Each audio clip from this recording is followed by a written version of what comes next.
ये कण ऐसे है, इसके बिल्कुल स्पर्श कर रहा है कोई दूसरा कण और इसके आगे रख दिया, जैसे दो कण इस प्रकार से रखकर आगे तीसरा कण रख दिया, तो वो क्या होगा, इस प्रकार से आपके तीसरा कण रख दिया।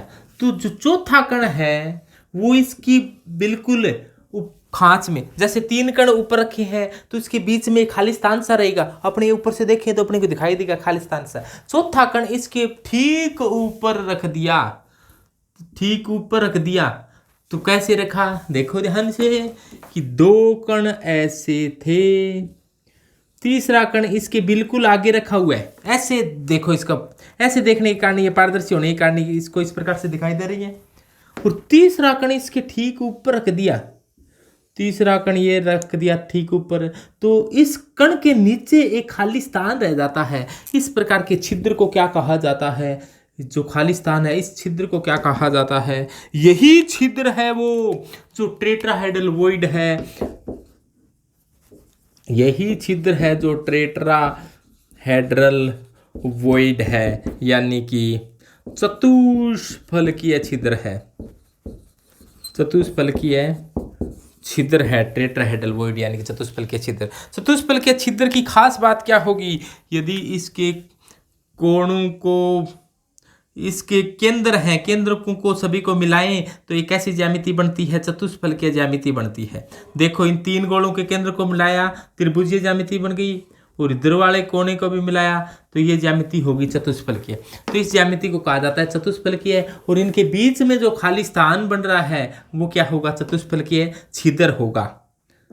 तो चतुष्फलकीय ज्यामिति इस प्रकार की होती है। तो इनके बीच में जो खाली स्थान है वो चतुष्फलकीय छिद्र होगा। तो चतुष्फलकीय छिद्र है वो चार गोलों से घिरा हुआ होता है। इसी प्रकार से एक होता है ओक्टाहेड्रल, ओक्टाहेड्रल वॉइड। तो ओक्टाहेड्रल वॉइड क्या होता है कि यह ओक्टाहेड्रल, कई विद्यार्थी देखते ही ओक्टाहेड्रल के 8 गोलों से घिरा होगा, 8 से घिरा हुआ नहीं होता ये। तो कितने से घिरा होता है, ये 6 से घिरा होता है, 6 से। कैसे, जैसे मान लो 3 गोले इस प्रकार से है, 2 के आगे 1 है, 2 के आगे 1 है और 1 के आगे क्या है, 2 है। इस प्रकार से मान लो 2 के आगे 1 और 1 के आगे 2 है, और इसको उठाकर ऐसा कैसा इसके ऊपर पुट कर दे, इसको उठाकर ऐसा कैसा पुट कर दे इसको इसके ऊपर, तो क्या होगा, देखो ध्यान से क्या होगा, देखो कि ये नीचे वाले गोले थे, ये रहे 2 के आगे 1, और जो ऊपर पुट किया है वो कैसे है, वो देखो इसके ऊपर ऐसे फिट आएंगे। तो ये कैसे हैं, 2 के ऊपर क्या है, ये 1। अब इन के सभी के केंद्रकों को मिला दिया जाए, इन सभी के केंद्रकों को मिला दिया जाए तो क्या बनती है, एक अष्टफलकीय ज्योमेट्री बनती है, अष्टफलकीय ज्यामिति बनती है, ओक्टाहेड्रल ज्यामिति बनती है। इसके बीच में जो खाली स्थान होता है, इसके बीच के अंदर जो खाली स्थान होता है, इस छिद्र को क्या कहा जाता है, चतुष्फलकीय छिद्र कहा जाता है। तो अब देखो चतुष्फलकीय छिद्र में कण तो कितनी है, 3 ऐसे हैं और 3 ऐसे हैं। मैं थोड़ा सा इनको बिल्कुल नहीं मिला रहा, थोड़ा सा ऊपर से दिखा रहा हूँ इसको कि ये ठीक इसके ऊपर आ रही हैं, कैसे,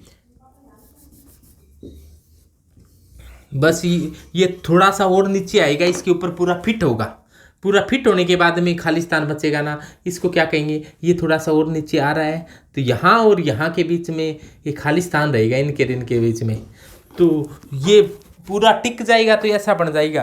तो यहाँ पर ज्यामिति कैसी बनती है, इस प्रकार की ज्यामिति बनती है, और ऐसी ज्यामिति को ओक्टाहेड्रल ज्योमेट्री कहते हैं। यदि इनके सभी के केंद्रकों को मिला दिया जाए तो ऐसी ज्यामिति बनती है, और जो ये बीच में खाली स्थान बचा है इसी को तो क्या कहा जाता है, अष्टफलकीय छिद्र कहा जाता है।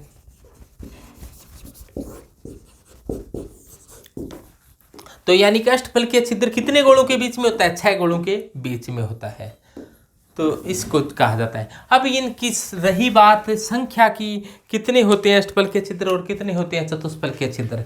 तो अष्टफलकीय छिद्र की जो चतुष्फलकीय छिद्र की संख्या होती है वो आप ऐसे मान लो कि जैसे क्रिस्टल होते हैं कई, एक होता है SCC, एक होता है BCC, एक होता है FCC, एक होता है CCP, एक होता है HCP।